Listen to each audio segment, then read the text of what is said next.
ये पत्रकार वार्ता 100 दिन विश्वास के, 100 दिन सेवा के, काम करने वाली सरकार के हैं।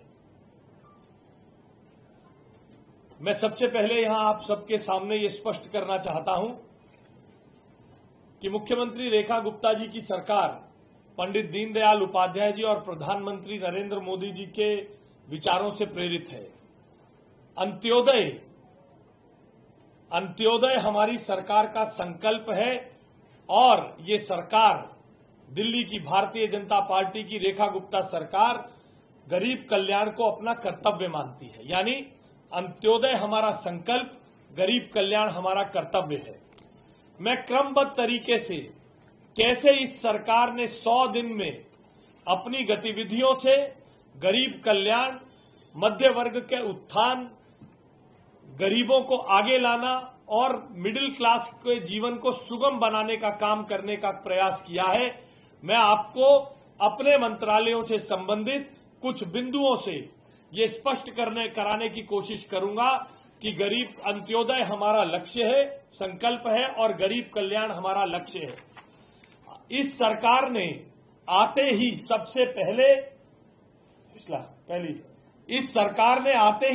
पहले 2500 गरीबों के मकान जो केंद्र सरकार द्वारा प्रधानमंत्री आवास योजना के तहत बने हुए थे, मुख्यमंत्री लिखा जाए इस कारण गरीबों को मकान दिए नहीं गए, उनमें 43 करोड़ रुपए की लागत से सावदा घेवरा मोड़ पर गरीबों के उत्थान के लिए, हैबिटेबल बनाने के लिए, रिहायशी बनाने के लिए 2500 मकानों के पुनर्निर्माण का, रीडेवलपमेंट का रास्ता खोला है। नेक्स्ट, इस सरकार ने केवल भारतीय जनता पार्टी की इस सरकार ने जो 27 साल बाद बनी है, मोदी जी के संकल्पों को पूरा करने के लिए मुख्यमंत्री रेखा गुप्ता जी के निर्देश पर ड्यूसिप में पहली बार 700 करोड़ रुपए का बजट दिया गया है ताकि झुग्गी में रहने वालों का जीवन सुगम हो, झुग्गी में रहने वालों के लिए नए टॉयलेट ब्लॉक्स बने, झुग्गी में रहने वाले लोगों के लिए, जो माताएं बहनें रहती हैं जिनके लिए स्नान गृह नहीं है, खुले में नहाना पड़ता है या अपने घर के अंदर झुग्गी के अंदर नहाने की व्यवस्था करनी पड़ती है, पहली बार 700 करोड़ रुपए देकर इस सरकार ने झुग्गी वालों के संदर्भ में जीवन आसान करने का काम किया है।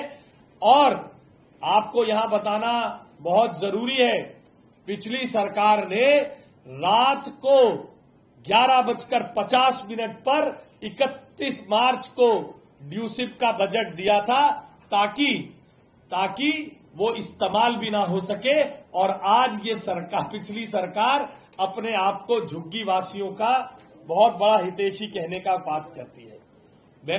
उपस्थित साथियों, इस सरकार ने आते ही इस शिक्षा की व्यवस्था में आमूलचूल परिवर्तन करने का काम किया है। दिल्ली के विश्वविद्यालयों से दिल्ली सरकार के संबंधित कॉलेज तमाम लड़ाई में पड़े रहते थे।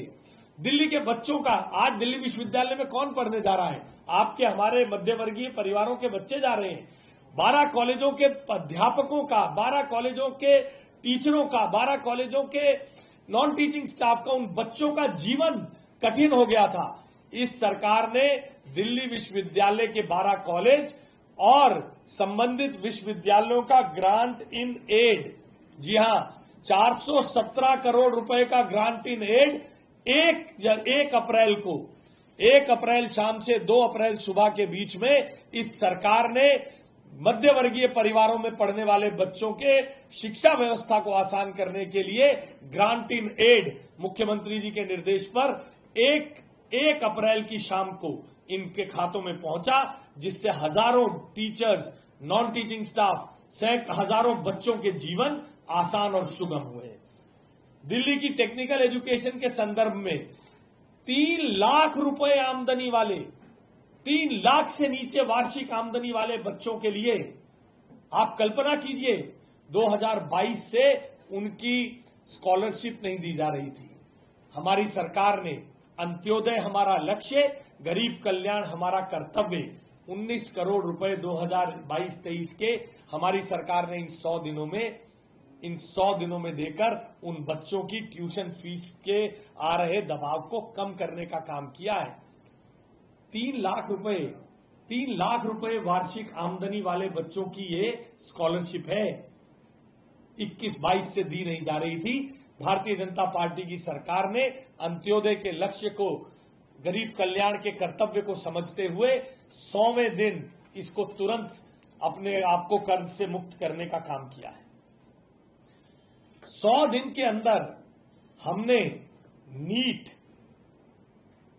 सीयूईटी आदि की पढ़ाई बच्चों को निशुल्क, गरीब सरकारी स्कूलों के बच्चे जो एस्पिरेशन रखते हैं नीट की परीक्षा की, जो एस्पिरेशन रखते हैं सीयूईटी में अच्छे सेंट्रल यूनिवर्सिटी में पढ़ने की, ऐसे बच्चों के लिए ऑनलाइन कोचिंग की व्यवस्था हमने कराई। फिजिक्स वाला जैसे बड़े पोर्टल भारत सरकार के एनएसडीसी की कंपनी के साथ, जिसमें हजारों बच्चों ने नीट और सीयूईटी का, इन गरीब बच्चों के कल्याण का, इन गरीब बच्चों के उत्थान का सोच हमारी सरकार, जैसा मैंने बार बार कहा, अंत्योदय हमारा लक्ष्य है, गरीब कल्याण हमारा संकल्प है, गरीब कल्याण हमारा कर्तव्य है।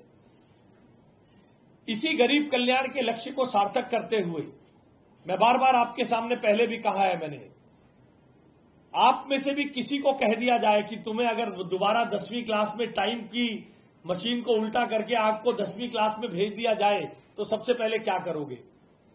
100 में से 99 लोग कहते हैं इस बार अच्छी तरह पढ़ाई करूंगा। माता पिता की भी यह एस्पिरेशन रहती है, चूक हो गई मुझसे, मेरे बच्चे को कमी नहीं रहनी चाहिए, मेरे बच्चे के लिए कमी ना हो जाए, इसलिए वो अपने बच्चे को अच्छी से अच्छी शिक्षा देने के लिए प्रयासरत रहता है। मगर 27 सालों में प्राइवेट स्कूल बढ़ते चले गए, 1700 हो गए, सरकारी स्कूलों की गिनती केवल 1000 रह गई। हमारा लक्ष्य है कि गरीब के बच्चे को अंत्योदय के लक्ष्य को साधते हुए, प्रधानमंत्री नरेंद्र मोदी जी के विजन को साधते हुए, मुख्यमंत्री रेखा गुप्ता जी के संकल्प को पूरा करते हुए गरीब के बच्चे को प्राइवेट स्कूलों से बढ़िया इंफ्रास्ट्रक्चर, बढ़िया करिकुलम, बढ़िया व्यवस्था मिले, इसके लिए इस सरकार ने सीएम श्री 75 सीएम श्री स्कूलों की स्थापना करने का संकल्प लिया है। जिस सीएम श्री स्कूल में हर क्लासरूम में स्मार्ट क्लासरूम होगा, 100 करोड़ रुपए का बजट दिया है, state of art infrastructure, AR और वीआर विजुअल लैब्स होंगे, AI based personal learning outcomes पर ध्यान दिया जाएगा, सस्टेनेबिलिटी के स्कूल होंगे, यहां पर डाटा साइंस होगा, रोबोटिक्स होगा। ये सब पढ़ाई गरीब के बच्चे को मिले, ताकि वो जब 12वीं करके बाहर निकले, जब बड़ी दुनिया में जाए तो एआई क्या है, रोबोटिक्स क्या है, स्मार्ट क्लासरूम क्या होता है, इससे वंचित ना रहे। अंत्योदय हमारा लक्ष्य है, गरीब कल्याण हमारा संकल्प है। और गरीब के बच्चे के स्कूल की लाइब्रेरी डिजिटल हो। 250 स्कूल लाइब्रेरीज, 250 स्कूलों की लाइब्रेरी, 1000 स्कूल हैं, 75 को हम सीएम श्री करने वाले हैं, 250 में डिजिटल लाइब्रेरी होगी। गिनते जाइएगा। गरीब कल्याण हमारा लक्ष्य है, गरीब का कल्याण और अंत्योदय हमारा लक्ष्य है, तो 250 स्कूलों में डिजिटल लाइब्रेरी होगी। भाई थोड़ा पीछे हो जाइए। 250 स्कूलों में डिजिटल लाइब्रेरी होगी। उस डिजिटल लाइब्रेरी से बच्चा हर तरह के डाटा को एक्सेस कर पाएगा, हर किताब को एक्सेस कर पाएगा। मॉडर्न तकनीक, मॉडर्न फैसिलिटी उसको एम्पावर करेगी। गरीब के बच्चे को, अंत्योदय की अंतिम पंक्ति में खड़े हुए बच्चे को वो साधन मिले जिसके कारण वो आगे बढ़ने के लिए एम्पावर हो, उसके अंदर का आत्मविश्वास, स्वावलंबन बढ़े। इसके लिए 250 स्कूलों में गरीब कल्याण के लक्ष्य को साधते हुए लाइब्रेरी का, डिजिटल लाइब्रेरीज का स्थापना की जाएगी। Doctor APJ Abdul Kalam language lab, 100 language lab, जिसमें इंग्लिश, फ्रेंच, जर्मन, स्पेनिश और एक भारतीय भाषा जो बच्चा पढ़ना चाहेगा। एआई ड्रिवन लैब, 1000 सरकारी स्कूल है, 250 में लैब बन रही है, 100 में डिजिटल लाइब्रेरी है, 75 सीएम श्री स्कूल है। इतनी बड़ी लक्ष्य को साधने का काम मुख्यमंत्री रेखा गुप्ता जी के नेतृत्व में नरेंद्र मोदी जी के अंत्योदय के लक्ष्य को साधने के लिए भारतीय जनता पार्टी की दिल्ली सरकार करने वाली है। दिल्ली का शिक्षा विभाग इसको करने वाला है। मुख्यमंत्री डिजिटल एजुकेशन स्कीम के अंतर्गत मेधावी बच्चों को 1200 बच्चों को, हमारी तो कोशिश है आने वाले समय में गरीब का बच्चे की हर क्लासरूम इसी प्रकार से एआई तकनीक के साथ चले, मगर पिछली सरकार हमें खजाना खाली सौंप के गई है, इसलिए अभी पहले सत्र में 1200 बच्चों को, मेधावी बच्चों को लैपटॉप देने की योजना हम सितंबर में पूरी कर देंगे।